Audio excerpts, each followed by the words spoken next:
CM గారు మన cousin అయితే ఎలా ఉంటుంది?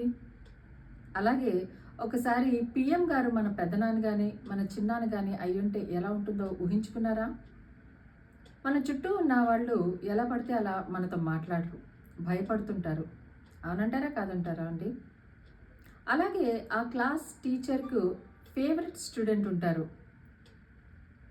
ఆ ఫేవరెట్ స్టూడెంట్‌తో అందరూ ఎలా పడితే అలా మాట్లాడరు. ఎందుకంటే క్లాస్ టీచర్‌కి చాలా ఇష్టం కాబట్టి, చాలా ఫేవరెట్ స్టూడెంట్ కాబట్టి.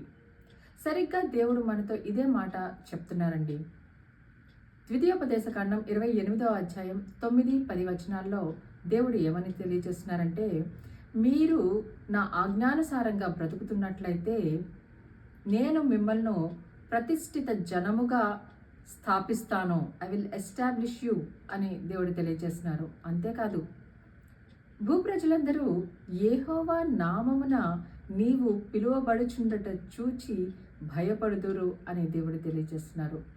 ఆయన మన వెనకాల ఉంటారు కాబట్టి, ఆయన నామమును బట్టి, యేసయ్యను బట్టి, తండ్రిని బట్టి మనల్ని చూసి భయపడతారట. అంటే ఎలా పడితే అలా మాట్లాడరు, ఎగతాళి చేయరు, గౌరవంగా మాట్లాడుతుంటారు. మరి ఆ స్థానంలో ఉండాలి అనంటే, దేవుడు మనల్ని ఆ విధంగా స్థాపించాలి అంటే మనం చేయవలసింది ఒక్కటే.